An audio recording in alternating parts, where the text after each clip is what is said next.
Hi guys வணக்கம். நேத்து அதாவது இந்த நியூஸ் நேத்தே நான் இத வந்து அப்டேட் பண்ணணும் அப்படின்னு நெனச்சேன். பட் கொஞ்சம் நம்மளால அப்டேட் பண்ண முடியாத சூழ்நிலையினால, ஆ இன்னைக்கு இந்த விஷயத்த பத்தி நம்ம பசங்களுக்கு கன்வே பண்ணணும் அப்படிங்கிறத பத்தி என்னோட எய்ம்ல தான் இந்த வீடியோ அப்படிங்க நான் மேக் பண்றேன். இது வந்து நேத்து ஒரு மீட்டிங் அப்படிங்கிறது கண்டக்ட் பண்ணுச்சு. கரெக்ட்டா? அதாவது டிஎன்பிஎஸ்சியும் ஹியூமன் ரிசோர்ஸ் டிபார்ட்மெண்ட் கரெக்ட்டா? மனிதவள மேம்பாட்டுத்துறை அதே நேரத்துல வந்து பார்த்தீங்க அப்டின்னா, government officials, top most officials, chief secretary, secretary லெவல்ல இருக்கிறவங்க, டிஎன்பிசி அஃபீசியல்ஸ் அது மாரி சிஎம்மோட இந்த மீட்டிங் அப்படிங்க கண்டக்ட் பண்ணாங்க. ஓகே. இது வந்து கவர்ன்மென்ட் அப்படிங்கிறத விட, சீஃப் மினிஸ்டர் அப்படின்னு சொல்லியிருந்தா இன்னும் கொஞ்சம் பெஸ்ட்டா இருந்திருக்கும்னு நெனைக்கிறேன். கரெக்ட்டா? சீஃப் மினிஸ்டர் வெர்சஸ் டிஎன்பிஎஸ்சி வந்து மீட்டிங் அப்படின்னு கண்டக்ட் பண்ணியிருக்காங்க. இந்த இடத்துல நம்மளோட ஒரே நோக்கம் என்னவாக இருக்கும்? வேக்கன்சி இன்கிரீஸ் ஆகுமா? அதுதான் நம்மளோட மெயின் மோட்டிவா இருக்கும். கரெக்ட்டா? ஸோ அத பத்தின சான்சஸ் இருக்கா? இல்ல அப்டின்னா, அதுல என்ன நடந்திருக்கும் அப்படிங்கிறத பத்தி ஒரு சின்ன இன்ஃபர்மேஷன் வந்து நம்மளோட ஆஸ்பெக்ட்ல இப்போ இந்த வீடியோ அப்படிங்க நம்ம பண்ண போறோம். கரெக்ட்டா? வாங்க நம்ம பார்க்கலாம். இதுதான் நேத்து நடந்த அ அ இந்த மீட்டிங். கரெக்ட்டா? டிஎன்பிஎஸ்சி தேர்வுகள் மூலம் அரசு பணி காலியிடங்களை நிரப்புவது குறித்து முதலமைச்சர் விஜய் அவர்கள் வந்து ஆலோசனை. கரெக்ட்டா? டிஎன்பிஎஸ்சி அஃபீசியல்ஸ் இதுல அட்டெண்ட் பண்ணியிருக்காங்க. முதலமைச்சர் விஜய் அவர்களோட இந்த மீட்டிங் அப்படியே கண்டக்ட் பண்ணியிருக்காங்க. அதே நேரத்தில வந்து பார்த்தீங்கன்னா, பயோமெட்ரிக் வரியப்பதிவை விரிவுபடுத்துவது குறித்தும் ஆலோசனை அப்படின்னு சொல்லியிருக்காங்க. அதாவது கவர்ன்மென்ட் எம்ப்ளாய்மென்ட்ல பயோமெட்ரிக் சிஸ்டத்தையும் இம்ப்ளிமெண்ட் பண்ற செக்ரட்டரியேட்ல ஃபர்ஸ்ட் இம்ப்ளிமெண்ட் பண்ணியிருந்தாங்க. அத வந்து எக்ஸ்டெண்ட் பண்றது கரெக்ட்டா? மத்த அலுவலகங்களுக்கும், ஆஃபீஸ்க்கும் எக்ஸ்டெண்ட் பண்றத பத்தியும் இங்க வந்து ஸ்பீச் வந்து போயிருக்கு. கரெக்ட்டா? யூசுவலா வந்து இப்பதான் அவங்க வந்து எனக்கு தெரிஞ்சு கவர்மெண்டோட பாயிண்ட் ஆஃப் வியூல டிஎன்பிசிக்கும் அந்த மீட்டிங் அப்படிங்கிறது நல்லபடியா ஆரம்பிச்சிருக்கு. கரெக்ட்டா? யூசுவலா இதுவரைக்கும் டிஎன்பிஎஸ்சில இருந்து மொத்தம் 3 நோட்டிஃபிகேஷன் அப்படிங்கிறது பப்ளிஷ் பண்ணியிருக்காங்க. கரெக்ட்டா? ஃபர்ஸ்ட் ஒன் என்ன அப்படின்னா, குரூப் 1 நோட்டிஃபிகேஷன். கரெக்ட்டா? குரூப் 1 நோட்டிஃபிகேஷன் இதோட வேக்கன்சி வந்து பார்த்தீங்கன்னா, கிட்டத்தட்ட 26 வேக்கன்சி அப்படிங்கிறது மென்ஷன் பண்ணியிருக்காங்க. அதே நேரத்தில வந்து பார்த்தீங்கன்னா, ஃபர்ஸ்ட் வந்து இது பப்ளிஷ் பண்ணல. நம்ம டாப் மோஸ்ட் வந்து பார்த்தீங்கன்னா, குரூப் 1 தான். அதனால குரூப் 1 நான் சொன்னேன். ஃபர்ஸ்ட் அவங்க பப்ளிஷ் பண்ணது என்னன்னா, கம்பைன்ட் டெக்னிக்கல் சர்வீஸ் நான் இன்டர்வியூ போஸ்ட் தான். கரெக்ட்டா?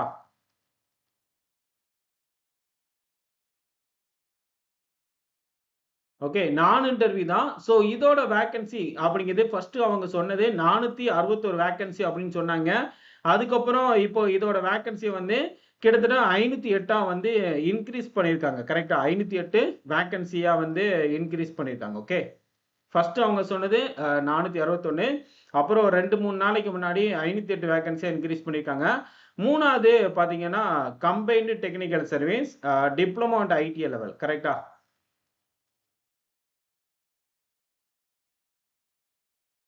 ஓகே. Diploma ITI level.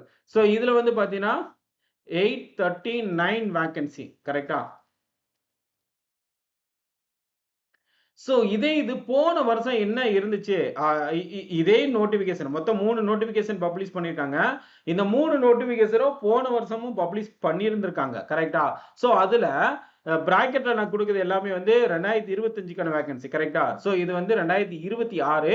இப்ப இந்த குரூப் 1 இதே குரூப் 1 போன வருஷம் எத்தன வேக்கன்சிக்கு பப்ளிஷ் பண்ணிருக்காங்கன்னா, 70 அப்படிங்கிறது 25ல பப்ளிஷ் பண்ணியிருக்காங்க. ஓகே. இந்த 508 அப்படிங்கிறதுக்கு பக்கத்துல 615 வேக்கன்சி அப்படிங்கிறது போன வருஷம் பப்ளிஷ் பண்ணியிருக்காங்க. இங்க 839 அப்படிங்கிற பதிலா போன வருஷம் இதே கம்பைன்ட் டெக்னிக்கல்ஸ் டிப்ளமோ ஐடிஐ லெவல்ல 1910 வேக்கன்சி அப்படிங்குது. கிட்டத்தட்ட போன வருஷம் எனக்கு தெரிஞ்சு குரூப் 2வ விட இந்த டிப்ளமோ ஐடிஐ லெவல் வந்து அதிகமா இருந்துச்சு. டபுள் மடங்கு கரெக்ட்டா. குரூப் 2 கூட 800 சில்ற தான். ஓகே. இன்னும் கடைசியா ஃபைனல் பண்ணி வந்தது 800 சம்திங் தான் இப்ப போஸ்டிங்கே இது பண்ணிட்டு இருக்காங்க. ஆனா இந்த கம்பைன்ட் டெக்னிக்கல் சர்வீஸ் 1910 அது வந்து அதிகமாவே இருந்துச்சு. கரெக்ட்டா? இப்ப எல்லாமே வந்து பார்த்தீங்க அப்படின்னா, வேக்கன்சி ஆல்மோஸ்ட் வந்து பாதிக்கு பாதி தான் அவங்க வந்து பப்ளிஷே பண்ணியிருக்காங்க. கரெக்ட்டா? இங்க வந்து பார்த்தீங்கன்னா, அதிலும் குரூப் 1லாம் ரொம்ப கம்மி. இந்த குரூப் 1 வந்து கம்மியானதுல தான் பயங்கரமா அது வந்து பிரச்சனையாச்சு. என்ன பொறுத்தளவுல இது அவங்களே குரூப் 1ல வந்து நெறைய vacancy including short fall vacancy அதே மாரி வந்து கேரி ஃபார்வர்ட் வேக்கன்சி அப்படிங்கிறது நெறையாவே மென்ஷன் பண்ணியிருந்தாங்க. கரெக்ட்டா? அட் த சேம் டைம் வந்து பார்த்தீங்கன்னா, இதுலயுமே நம்ம combined technical service diploma ITI லெவல்லயுமே வந்து பார்த்தீங்கன்னா, இது ஷார்ட் ஃபால் வேக்கன்சி வந்து இன்க்ளூடிங் அப்படின்னு சொல்லிட்டு நெறைய ஒரு சில வேக்கன்சி வந்து அதில ஆட் பண்ணியிருந்தாங்க. ஸோ என்னோட பாயிண்ட் ஆஃப் வியூ என்ன அப்படின்னு நான் சொல்ல வர்றேன் அப்படின்னா, கவர்மெண்ட் ஏன்னா கவர்மெண்ட் வந்து பார்த்தீங்கன்னா, கரெக்ட்டா மே 17ஆம் தேதி தான் ஆ பதவியேற்கவே செஞ்சாங்க. கரெக்ட்டா? மே 17 ஓகே. மே மே 4ஆம் தேதி ரிசல்ட் பப்ளிஷ் பண்ணாங்க. மே 17 அப்படிங்கிறது சாரி மே 17 அவங்க வந்து ஆட்சிக்கு வந்திருக்கணும். பட் அதுக்கப்புறம் கொஞ்சம் டிலே ஆகி 1 வாரம் ஜூன் 1 வீக் சம்திங் வந்து அவங்க ஆட்சிக்கு வந்திருந்தாங்க. ஓகே. கிட்டத்தட்ட ஆல்மோஸ்ட் ஒரு 45 டேஸ் தான் வந்து அவங்க கம்ப்ளீட் பண்ணியிருக்காங்க. ஓகே. புது கவர்மெண்ட். இப்போ இதே இதுல வந்து டிஎம்கே கவர்மெண்ட் வந்துருந்துச்சுன்னு வச்சுக்கோங்களேன். அவங்க ஆல்மோஸ்ட் எல்லா ப்ராசஸும் அவங்களுக்கு வந்து தெரியும். கரெக்ட்டா? போன வருஷம் என்ன வேக்கன்சி குடுத்துருக்காங்க. இப்ப என்ன பெரிய சேஞ்சஸ் இல்லாம அப்படியே வந்து கன்டின்யூ ஆயிருக்கும்.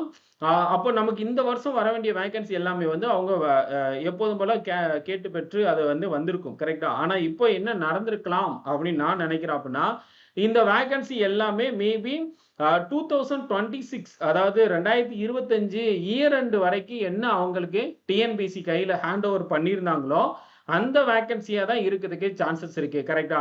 இந்த 26 இருக்கட்டும், 461 இருக்கட்டும், 839 இருக்கும். உடனே வந்து டிஎன்பிசிக்கு சப்போர்ட் பண்ணி அ பேசுறான் அப்படின்னு சொல்லிட்டு நீங்க கமெண்ட் பண்ணாதீங்க.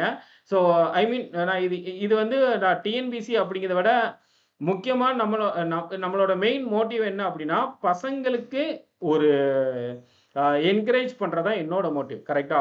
ஏன்னா இந்த குரூப் 1 எக்ஸாம்லாம் பாதி பேர் அதாவது அப்ளிகேஷனே வந்து போடாம இருக்கிறாங்க நம்ம பசங்க.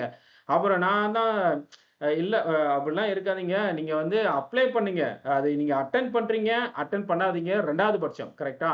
ஆனா அப்ளை பண்றதுக்கு என்ன நம்ம யோசிக்க வேண்டியது இருக்கு? அதெல்லாம் எதுவுமே பண்ணாதீங்க. நீங்க அப்ளை பண்ணுங்க யூசுவலா. கரெக்ட்டா? அதுக்கப்புறம் 2வது என்ன வருதோ அதுக்கப்புறம் நம்ம வந்து பார்த்துக்கலாம். அதுக்காக அப்ளை பண்ணாம விட்டுட்டு நீங்க அ 30ஆம் தேதி அதுக்குமே இன்னும் வந்து 1 வீக் தான் இருக்கு. 30ஆம் தேதிக்கு அப்புறம் நீங்க என்னதான் குட்டிக்கரணம் அடிச்சாலும் வராது. கரெக்ட்டா? ஸோ யூசுவலா எப்படியோ நம்ம டிஎன்பிசி தானே ஆயிப்போச்சு. அது நல்லதா இருந்தாலும், கெட்டதா இருந்தாலும் வெளியில முடியாது. கரெக்ட்டா? வேற வேலைக்கெல்லாம் முடியாது. அப்போ இதுல தான் ஏதோ ஒண்ணு குப்பை கொட்டி ஆகணும். ஓகே. அப்போ நீங்க அப்ளைவே பண்ணாம இருந்தீங்கன்னா, ஏன்னா டிஎன்பிசிக்கு படிக்கிற 98% வந்து பிலோ ஆவரேஜ் மிடில் கிளாஸ் தான். கரெக்ட்டா? பீப்பிள்ஸ். ஸோ, நான் ஃபர்ஸ்ட் கிராஜுவேட் தான் அதிகமா படிக்கிறாங்க. அப்படி இருக்கிற பட்சத்தில நம்மளே வந்து நம்மளோட வாய்ப்ப விட்டுக் கொடுக்கிற மாரி இது ஆயிரும். ஸோ, நீங்க அப்படிலாம் பண்ணாதீங்க அப்படின்னு சொன்னதுக்கு அப்புறம் தான் அவங்க அப்ளைவே பண்ணாங்க. அதாவது ஒரு வெக்ஸான பாயிண்ட் ஆஃப் வியூல இருக்குது. என்னால புரிஞ்சுக்கிற முடியுது. கரெக்ட்டா? ஸோ, ஜஸ்ட் ஒரு பாசிட்டிவ் மோடுக்கு கொண்டு போய் படிக்கிறத திரும்பணும் அப்படிங்கிறது தான் என்னோட மோட்டிவ். கரெக்ட்டா? ஸோ, டிஎன்பிசிக்கு சப்போர்ட் அதே மாரி கவர்மெண்ட்டுக்கு இது அப்படிலாம் எதுவுமே கிடையாது. என்னோட பாயிண்ட்ட நான் சொல்றேன். ஓகே. ஏன்னா, இங்க வந்து நீங்க நெகட்டிவா இருந்தீங்கன்னா, நெகட்டிவா தாட் வந்துச்சு அப்டின்னா, நம்மளால படிக்க முடியாது. கரெக்ட்டா? ஏன்னா, இங்க வந்து ஒரு புக்கு கிடையாது. உங்களுக்கு தெரியும்ல. ஒரே ஒரு புக்கு கிடையாது. இப்ப நம்ம பேங்க் எக்ஸாம்லாம் பார்த்தீங்கன்னா, இங்கிலீஷ்க்கு ஜிகேக்கு ஒரு புக்கு, இங்கிலீஷ்க்கு ஒரு புக்கு, மேத்ஸ்க்கு இந்த மாரி ஓரளவு ஆனா அதுக்கு ஹார்ட் ஒர்க் பண்ணி மைன்யூட்டா இருந்தாலே போதும். ஆனா டிஎன்பிசி அப்டி கிடையாதுல்ல. வாஸ்ட்டான சிலபஸ் நெறைய புக்ஸ் அப்ராக்ஸிமேட்டா ஒரு 40, 50 புக் நம்ம படிக்க வேண்டியது இருக்கு. அதுக்கெல்லாம் நீங்க கான்ஃபிடென்ட்டா இருந்தா மட்டும் தான் பண்ண முடியும். ஸோ, அதுதான் என்னோட மோட்டிவ். கரெக்ட்டா? ஸோ, இப்போ பாயிண்ட்க்கு நான் என்னன்னு வர்றேன். இப்போ எனக்கு தெரிஞ்சு இப்ப தான் கவர்மெண்ட் டிஎன்பிசி மீட்டிங் அப்படியே கண்டக்ட் பண்றதுனால வேக்கன்சிய பத்தி அவங்க கண்டிப்பா வந்து பேசியிருப்பாங்க. கரெக்ட்டா? இதுவரைக்கும் எவ்வளோ வேக்கன்சி வந்து பப்ளிஷ் பண்ணியிருக்கீங்க? எவ்வளோ வேக்கன்சி இருக்கு? என்ன பிரச்சனை போய்க்கிட்டு இருக்கு? எல்லாமே வந்து கவர்மெண்ட் கிட்ட ரிப்போர்ட் அப்படிங்கிறது போயிருக்கும். கரெக்ட்டா? ஸோ, இந்த மீட்டிங் அப்படிங்கிறது கண்டக்ட் பண்ணதுனால, இ இனிமே வரக்கூடிய நாட்கள்ல மேபி ஆடெண்டம் மூலமா இப்ப ரீசென்ட்டா வந்து குரூப் 2ல வந்து வேக்கன்சி குறைச்சாங்க. ஒரு 10, 15, 20 வேக்கன்சி வந்து குறைச்சாங்க. ரிசல்ட்க்கு அப்புறமும். கரெக்ட்டா? அது என்னன்னு தெரியல. ஸோ இதெல்லாம் இருக்குது. கரெக்ட்டா? இதெல்லாம் தாண்டி தான் நம்ம வந்து எக்ஸாம் வந்து கிளியர் பண்ண வேண்டியிருக்கு. அததான் நான் என்னன்னு சொல்லுவேன்னா, நம்ம படிக்கும்போதே நல்ல லெவல்ல வந்து எவ்வளவுக்கு எவ்வளோ முடியுமோ, அவ்வளவுக்கு எவ்வளோ வந்து நம்மளால படிச்சு டாப்புக்கு ரேங்க் வந்து எடுத்துட்டோம்னா, ஒரு பிரச்சனை இல்ல. கரெக்ட்டா? பார்டர்ல இருக்கிற பட்சத்துல தான் வேக்கன்சிய புடிச்சு நம்ம தொங்கிக்கிட்டு இருக்கணும். கரெக்ட்டா?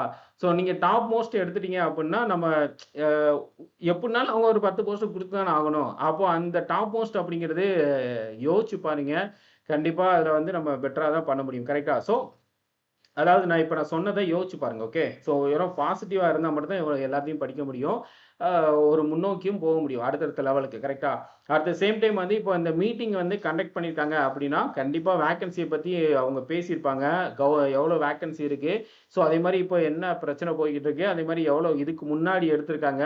ஸோ இதெல்லாம் வந்து கண்டிப்பா அவங்க வந்து பேசியிருப்பாங்க. இனி வரக்கூடிய நாட்கள்ல வந்து மேபி இத வந்து அ அ அதாவது இந்த கவர்மெண்ட் வந்து டிஎன்பிஎஸ்சி வேக்கன்ஸீஸ வந்து அப்ரோச் பண்ண ஆரம்பிச்சுட்டாங்க அப்படின்னா, கண்டிப்பா வந்து இன்கிரீஸ் ஆகும் அப்படின்னு சொல்லிட்டு நம்ம எக்ஸ்பெக்ட் பண்ணுவோம். கரெக்ட்டா? ஸோ பாசிட்டிவா இருக்கும் அப்படின்னு சொல்லிட்டு நம்ம நம்புவோம். ஆ கண்டிப்பா இருக்கிறதுக்கு நெறையாவே சான்சஸ் இருக்கு. கரெக்ட்டா? ஸோ ஏன்னா, இந்த மீட்டிங் அப்படிங்கிறது முடிச்சதுக்கப்புறம் என்ன நடந்துச்சு அப்படிலாம் பெருசா எதுவுமே தகவல் வந்த மாரி தெரியல. ஸோ அத பத்தி ஏதாச்சும் அப்டேட் கிடைச்சுன்னா கண்டிப்பா நான் உங்களுக்கு இன்ஃபார்ம் பண்றேன். பட் கான்ஃபிடென்ட்ட விட்றாதீங்க. ஆ டே டே அப்படிங்கிறது கம்மியாகிக்கிட்டே போய்க்கிட்டு இருக்கு. குரூப் 2க்கெல்லாம் குரூப் 1க்கெல்லாம் வெறும் 65 சம்திங் டேஸ் தான் இருக்குது. அதேமாரி குரூப் 2க்கு வந்து ஒரு 95 டேஸ் தான் இருக்குது. அதேமாரி ஆ குரூப் 4க்கு 150 டேஸ் தான் இருக்குது. ஸோ நல்லபடியா ப்ரிப்பேர் பண்ணுங்க. ஸோ இதுலேருந்து வெளியில போயிறாதீங்க. கரெக்ட்டா? அதுதான். அதாவது டிஎன்பிசினா உள்ள வந்தாச்சுன்னா, அதுதான் நம்ம ஃபோக்கஸ். அதுக்காக நீங்க அதுலேருந்து வெளியில அதாவது பேக் அடிச்சிறாதீங்க. கண்டிப்பா வந்து நல்லதே நடக்கும் அப்படி சொல்லிட்டு நம்புவோம். ஸோ இத பத்தின ஏதாச்சும் ஃபர்தர் அப்டேட் எங்களுக்கு கிடைச்சுச்சு அப்படின்னா, டீட்டெயில்டான வீடியோ அப்படிங்கிறத நான் கண்டிப்பா உங்களுக்கு வந்து அப்டேட் பண்றேன். கரெக்ட்டா? ஸோ நல்லதே நடக்கும் அப்படி சொல்லிட்டு நம்புவோம். நன்றி, வணக்கம். Thank you.